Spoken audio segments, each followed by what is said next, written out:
We are going to see about the topic tight binding approximation in unit number 1. Tight binding approximation இந்த concept வந்து free electron அப்ராக்சிமேஷனோட exact opposite தான்.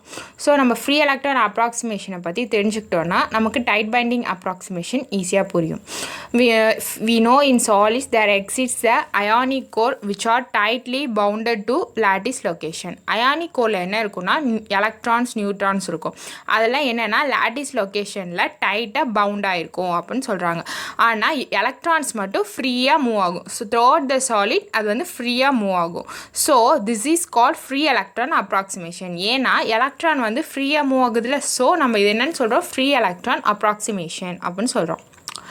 In free electron approximation, the following points are observed. இந்த free electron approximationல வந்து இந்த following pointsலாம் observe பண்ணுறாங்க.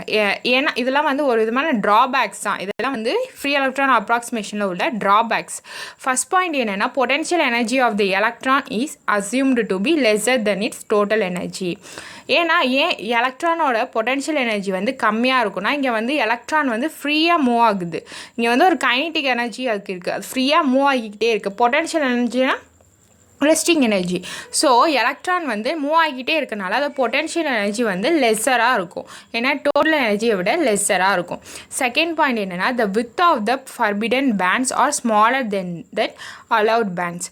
forbidden bandோட width வந்து allowed bandsஸை விட கம்மியாக இருக்கும். allowed bandsனால் இங்கே எதுனா covalent பேண்டும் valence பேண்டும்.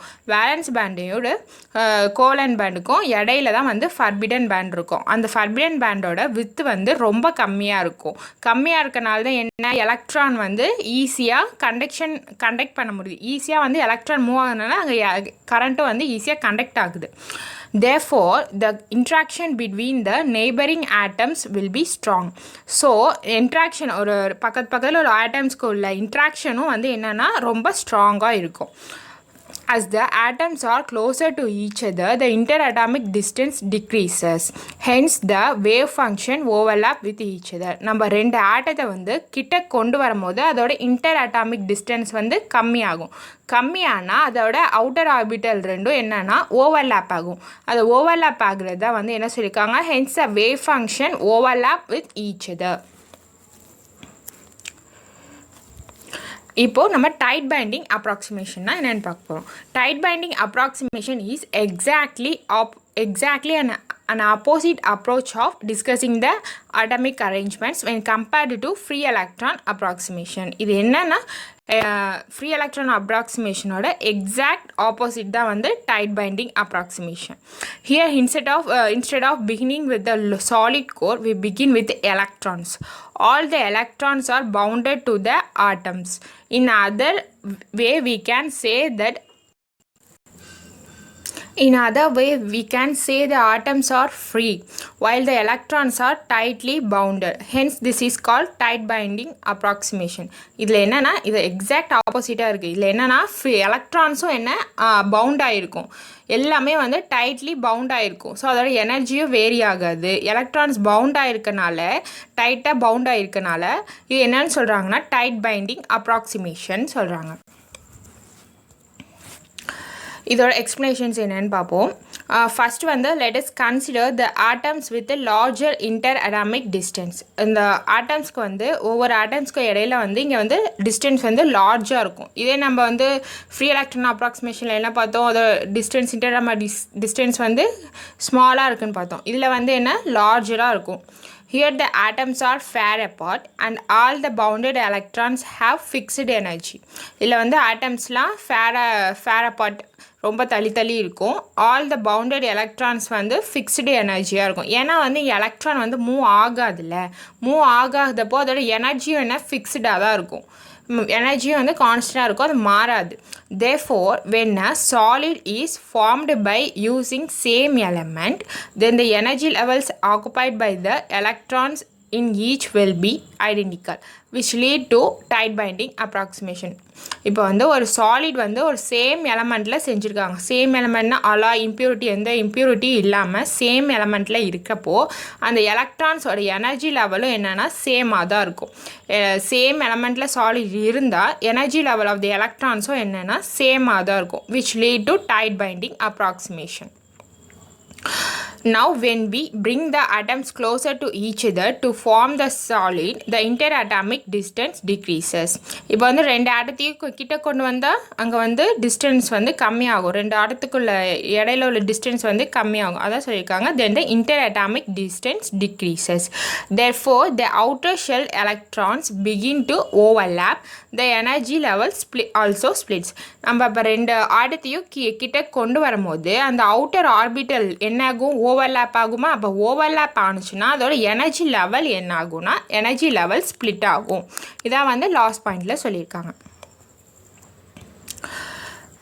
6. The following points are observed in tight binding approximation. இந்த பாயிண்ட்ஸ்லாம் வந்து டைட் பைண்டிங் அப்ராக்சிமேஷனில் அப்சர்வ் பண்ணுறாங்க.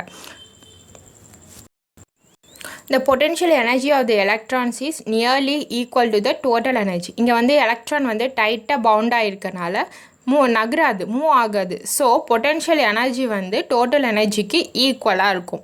செகண்ட் பாயிண்ட் வந்து the width of forbidden bands are larger than the allowed bands. இங்கே வந்து ஃப்ரீ எலக்ட்ரான் மூவ் ஆனிச்சுனா தான் அது கரண்ட் கண்டக்ட் ஆகுதுன்னு அர்த்தம். இங்கே ஃப்ரீ எலக்ட்ரானே இல்லைங்கும் போது அந்த width of the forbidden bands வந்து இங்கே என்ன லார்ஜாக இருக்கும்.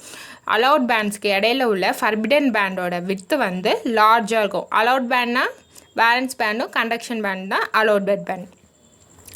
Third point வந்து if the interatomic distance is further reduced, then the splitting of the energy level happens for the inner shell electrons also, which led to free electron approximation. இப்போ வந்து ரெண்டு ஆட்டத்தை வந்து நம்ம கிட்ட கொண்டு வரும்போது டிஸ்டன்ஸை வந்து ரொம்ப நம்ம ரெடியூஸ் பண்ணோன்னா அந்த இன்னர் ஷெல்லும் என்ன ஆகும்னா ஸ்ப்ளிட் ஆகும்.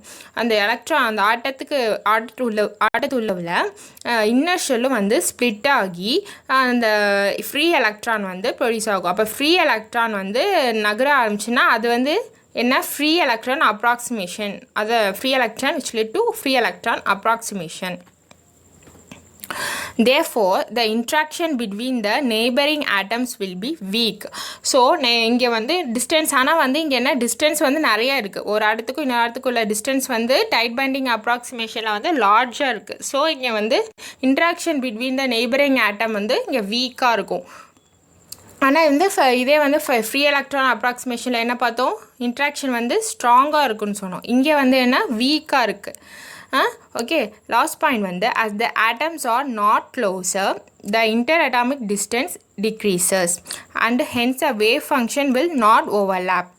இங்கே வந்து ஆட்டம்ஸ்லாம் க்ளோஸ் ஆகில்ல, இங்கே வந்து என்ன சொன்னோம், ரெண்டு ஆட்டத்துக்குள்ள டிஸ்டன்ஸ் வந்து லார்ஜாக இருக்குன்னு சொன்னோம். லார்ஜாக இருக்கும்போது இந்த இன்டர்அட்டாமிக் டிஸ்டன்ஸ் வந்து இன்க்ரீஸ் ஆகும்போது இந்த ஆட்டத்தோட அவுட்டர் ஆர்பிட்டில் என்ன ஓவர்லேப் ஆகாது. கிட்டக்க வந்தால் தானே ஓவர்லேப் ஆகும்.